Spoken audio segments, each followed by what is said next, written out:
Yes, I'm ready. No, I'm not in my office, but that's all right. Hello, thanks for tuning in to me, Agony Aunt Emma, celebrity agony aunt of City Live FM.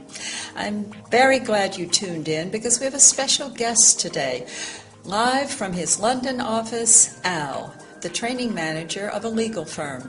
Hi, Al. Hi, Emma. And thank you for inviting me to talk to you. Thanks to you. It's such an honor having the opportunity to talk to you. I know that you have a lot of responsibilities and that you play a key role in the management of your firm. Well, yes, I do.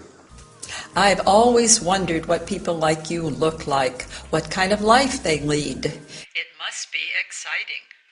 If you consider a 10-hour working day exciting. Being a training manager is a very demanding job. Sure. What kind of programs do you run? Quality control, work measurement, human resources, development of supervisors. Wow. Can you tell us some more about your specific duties? I have to evaluate and recommend strategies to meet objectives. I also coordinate the development of training materials and evaluate the effectiveness of our training programs. Evaluation criteria? Yes. They have to be specific, measurable, obtainable, and timely. What about measuring your outcomes? Right. I also have to set the company's goals and measure training outcomes in order to achieve long-term success. Well, Al, thank you very much. It's been nice talking to you. Bye-bye. Thank you. Bye.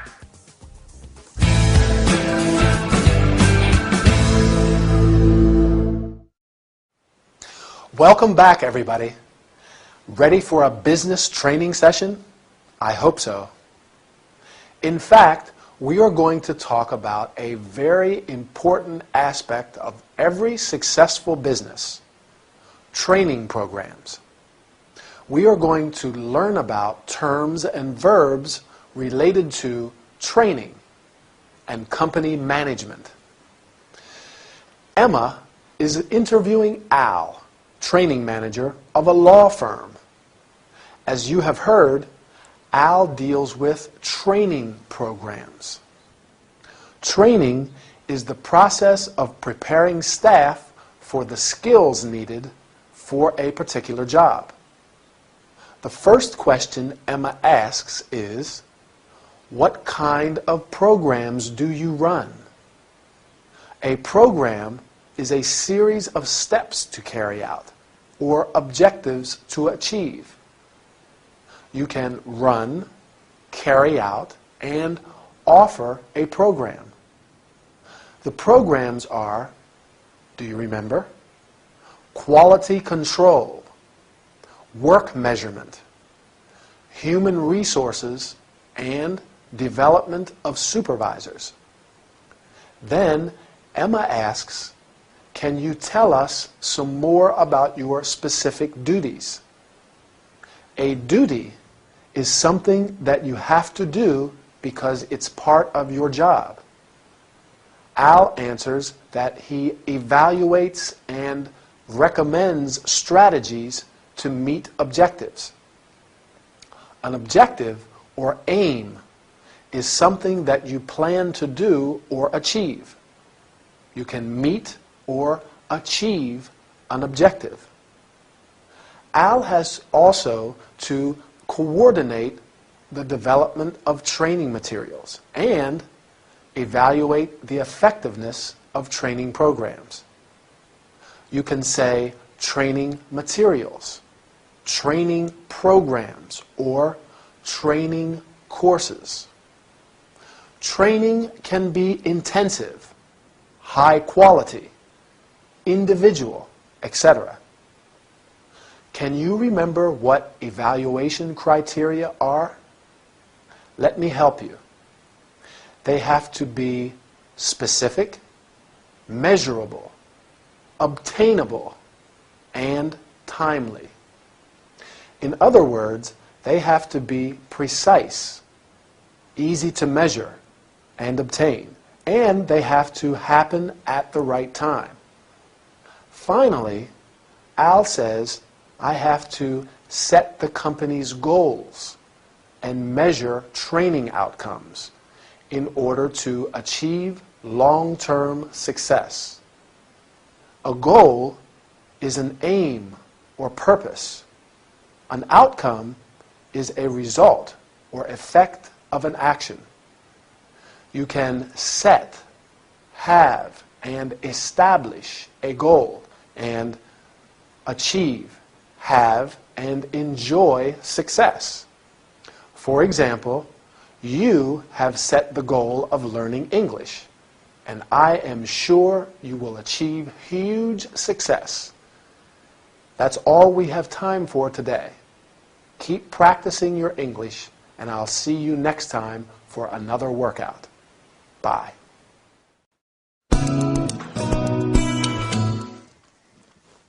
Is that everything? Yes. Good. Oh, and remember to make sure that Miss Bree's boyfriend... Diggs. Yes, Mr. Diggs. Make sure you let him know that he won't be admitted to this press conference. I'll call O'Connor straight away. Wait a minute, Linda. Let's go through it all one last time. I want to be 100% sure we haven't forgotten anything important. But we've just been through it twice. I'm 200% sure we didn't forget anything. Well, I'm not. So bear with me one more time and I'll let you get on with your work. Fine. Okay. So, O'Connor and Miss Bree know about our meeting? Yes. Okay. What time are they arriving? At 9:30. We're holding the press conference as soon as we finish the meeting. Do they know about that? Yes, they do. We have to be ready to start the conference by 11:30 at the latest. Yes, I know. Is Miss Bree's mother coming this time? Would you like me to call O'Connor and ask him? No, that won't be necessary. What about our client? Will his son be present? I don't know. I didn't send him an invitation. Please, Linda, I have to know who will be there. I'll find out. Is everything arranged for the buffet after the conference? Yes. I booked the catering company 2 weeks ago.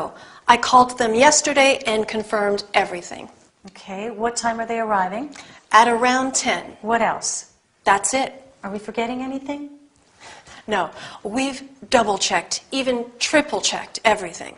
Ah, I almost forgot. A few journalists are interviewing Bree and Peterson after the conference. Now, we should arrange for them to have 2 rooms where they can hold the interviews. I did that yesterday. I'll let you get that. Hello, Miranda Cunningham speaking.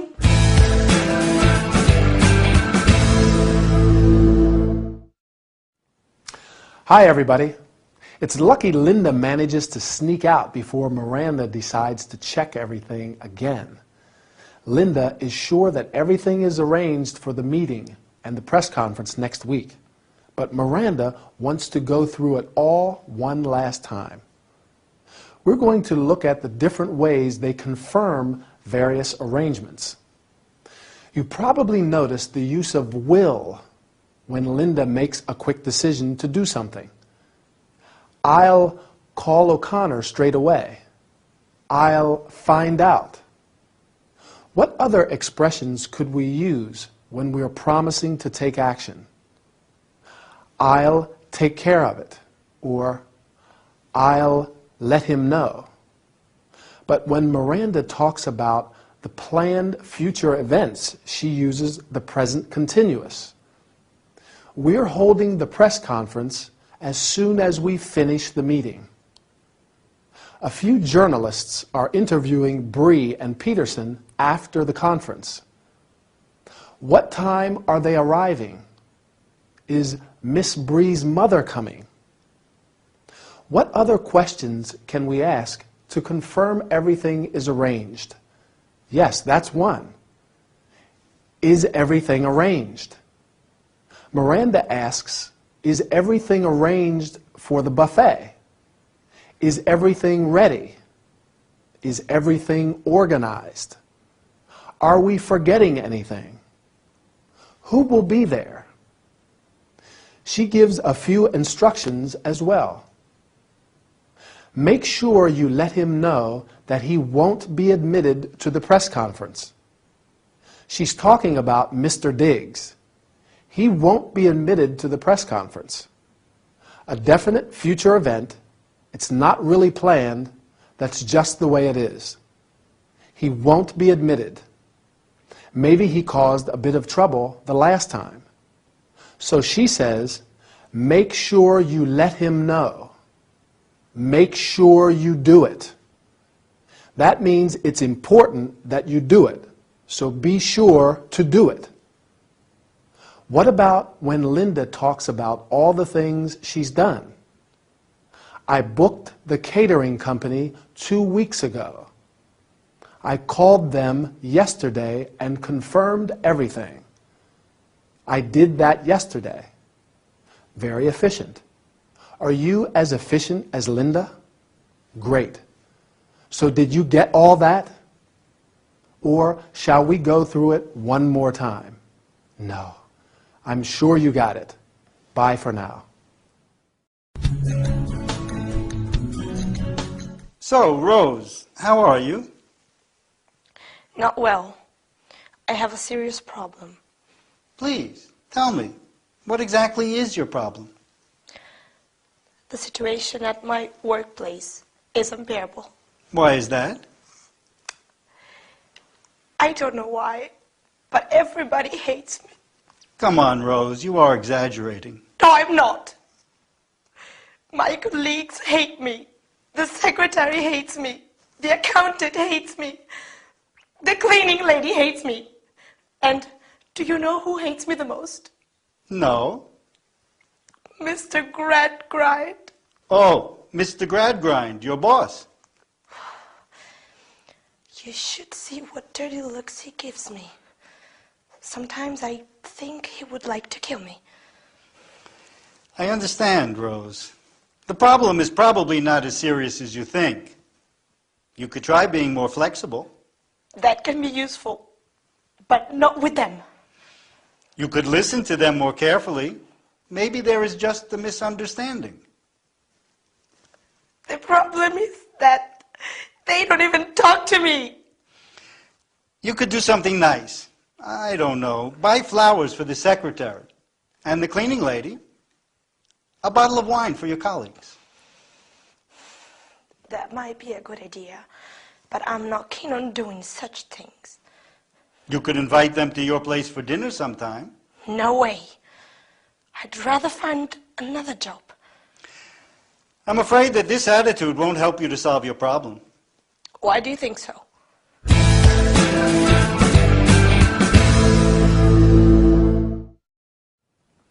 Hi and welcome. Do any of you have problems with colleagues? Well, I think that's quite a common problem, right? During this workout, we are going to talk about it. Today, we are going to learn about expressing reservations and rejecting suggestions. As you have seen, Rose visits Dr. Frazier because she has a serious problem at work. The problem is, remember? Yes, that everybody hates her. Her colleagues, the secretary, the accountant, the cleaning lady, and most of all, her boss. Do you think this is true? I don't know. However, Dr. Frazier is very patient and offers some suggestions in order to help her solve her problem. Unfortunately, Rose is very uncooperative. First, Ray suggests trying to be more flexible, and Rose answers, that could be useful, but not with them.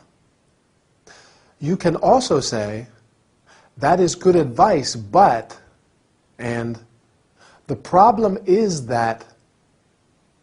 When Ray suggests to her to make a kind gesture, like buying flowers for the secretary, Rose rejects his suggestions. Can you remember what she says? I will help you. I am not keen on doing such things. Keen means very interested, desirous to do something.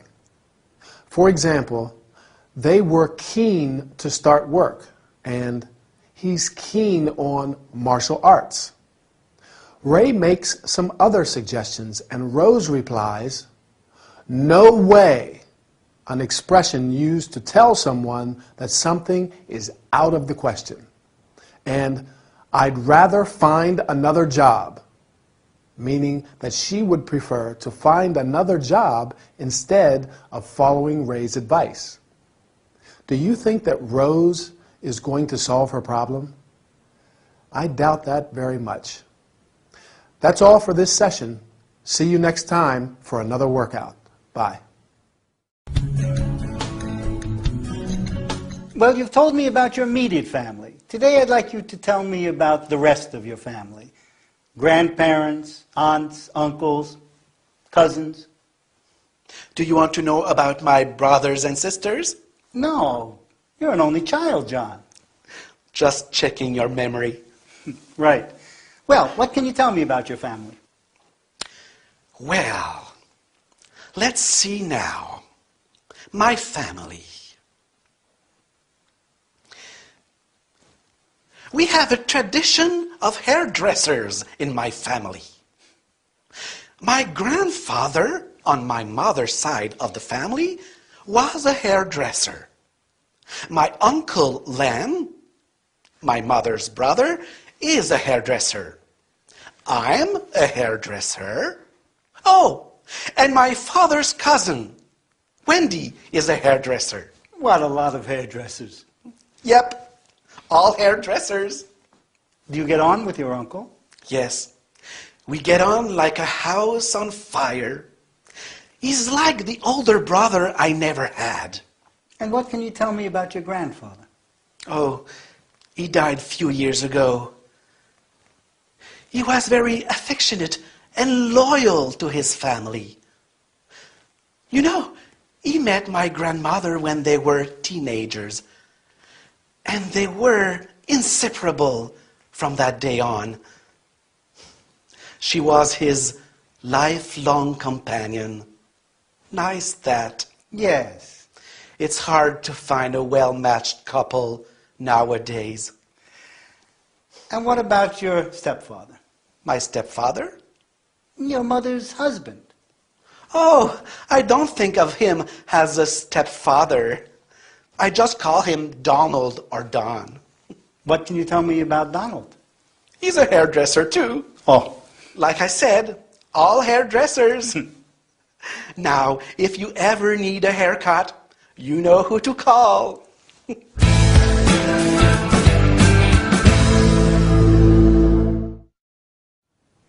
Hi there.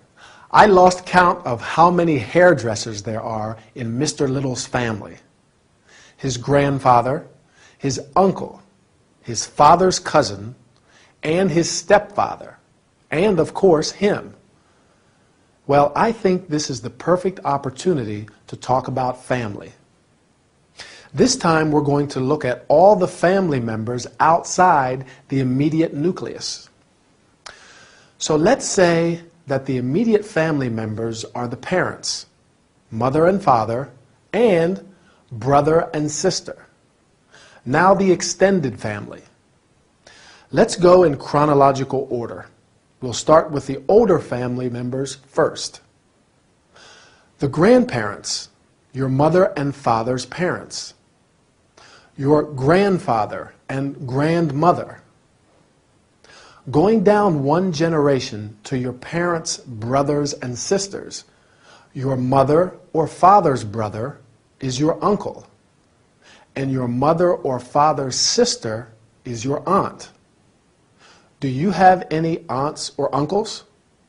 I have 2 aunts on my mother's side, my mother's sisters, and an aunt and an uncle on my father's side, and I have a lot of cousins. My cousins are my aunts and uncles' children. I have 5 cousins.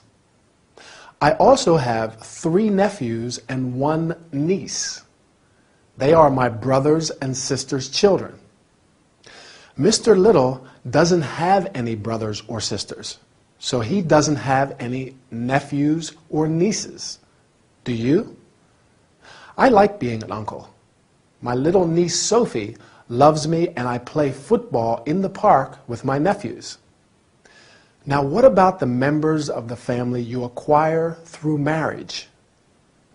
When you get married, your husband's or wife's family becomes your family-in-law, and the members of your family become his or her in-laws. Mother-in-law, father-in-law, brother-in-law. For example, my brother is married.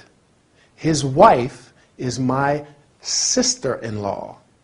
I'm her brother-in-law.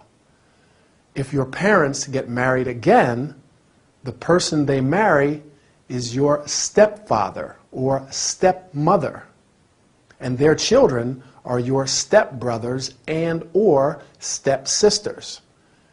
Mr. Little's mother has a new husband.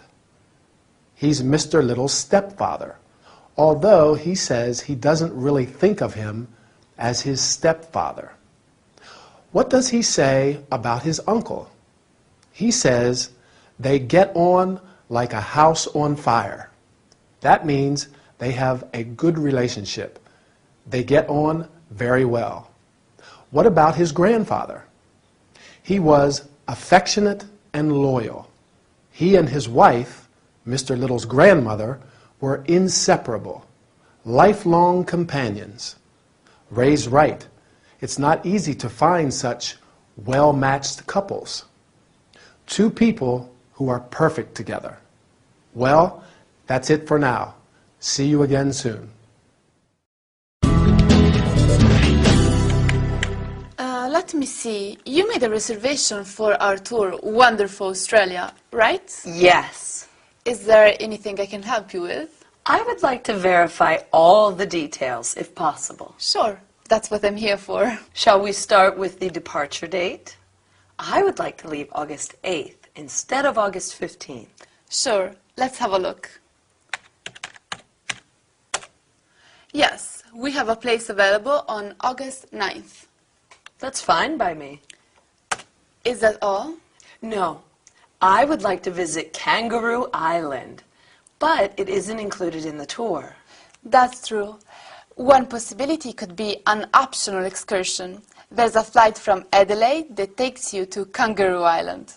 That sounds fine. It might be a good idea to rent a 4x4 vehicle with a specialist guide. You can walk amongst Australian sea lions and visit a park where kangaroos come out late in the day to eat. Wow! Sea lions? Kangaroos? Terrific! Well, now let's speak about the price. Yes. The price of this excursion is £350 per person. 350 pounds per person? That's pricey. Yes, but I think it's worth the price. Would you like to see some photos? No, thank you.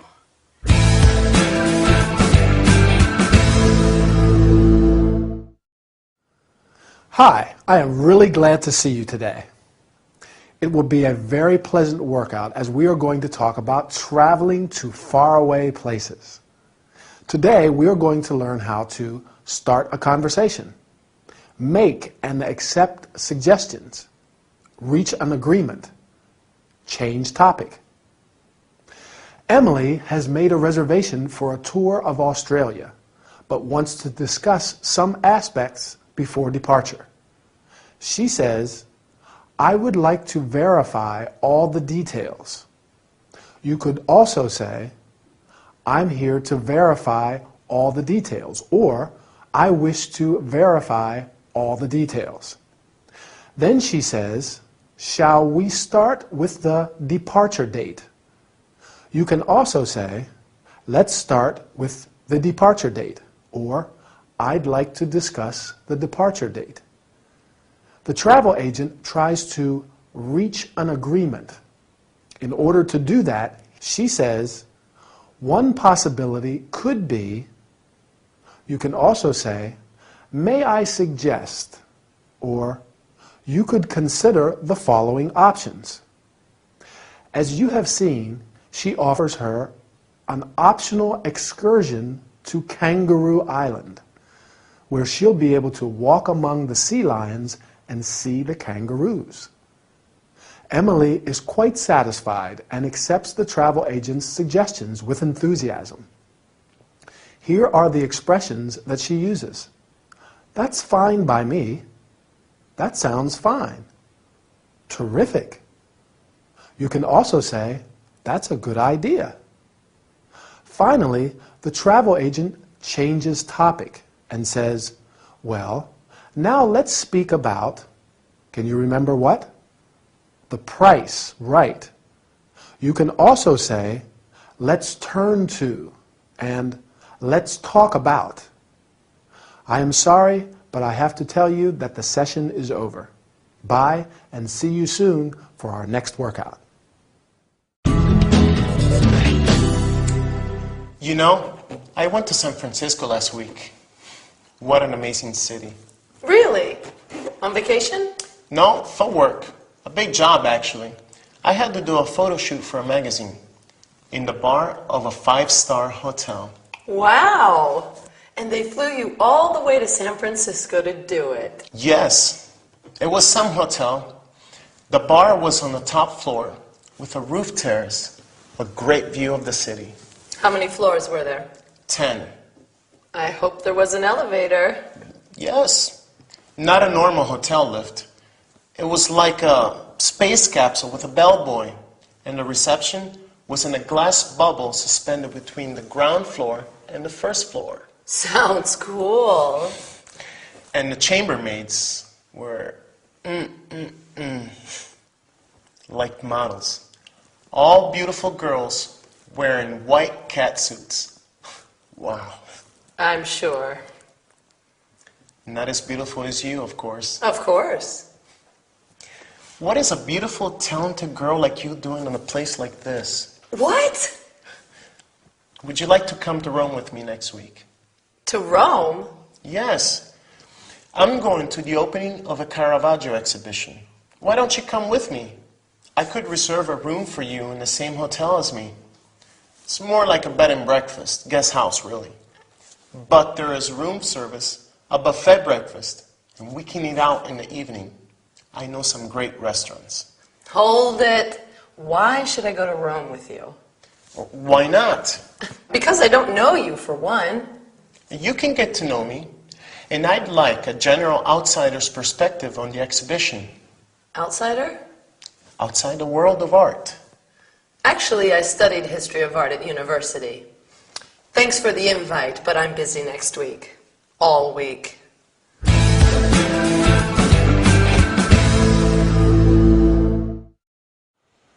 Hello again and welcome back. I don't think Archie got the reaction he expected from Emily. She was a little offended by his invitation, or invite, as she calls it. But let's get started with our training session. How does he invite her? Remember? Would you like to come to Rome with me next week? Why don't you come with me? He probably thought he was charming her with all the details about the hotel and the trip, but she turns him down. Now, as I want to talk about hotel and accommodation-related terms, I'm going to use Archie's descriptions of the 5-star hotel in San Francisco and the bed and breakfast in Rome to help me. I have to admit, the 5-star hotel does sound interesting. Do you remember what it was like? The reception was in a glass bubble suspended between the ground floor and the first floor. What do we call the person who works at the reception? The British term is hotel receptionist, and in the US it's hotel clerk. The person at the door of 5-star hotels is traditionally called the doorman, but door person is more politically correct. In the UK, they say the hall porter. Going back to the hotel in San Francisco, the lift or elevator was like a space capsule with a bellboy. The bellboy is the person who carries the guests' luggage and takes them up in the lift. Oh yes, lift is the British term, by the way, and elevator is the American term. Who else does Archie talk about? The chambermaids, apparently all very beautiful girls. A chambermaid cleans and takes care of the bedrooms in a hotel. Usually, in 5-star hotels, there's also room service and laundry service. Now, the B&B in Rome, where Archie is staying, is probably not as luxurious, but there is room service and a buffet breakfast. As the name suggests, bed and breakfast, the price of the room includes breakfast. We also call this kind of accommodation a guest house. If a hotel has a restaurant, you can often stay there half board or full board. That's when you eat all your meals in the hotel restaurant. I usually like to explore and eat out when I travel, don't you? Or stay in self-catering accommodation. Self-catering means it has a kitchen area where you can cook your own meals and save a bit of money. Eating out all the time is expensive. Well, that's all we have time for, so I'll say goodbye. See you again soon.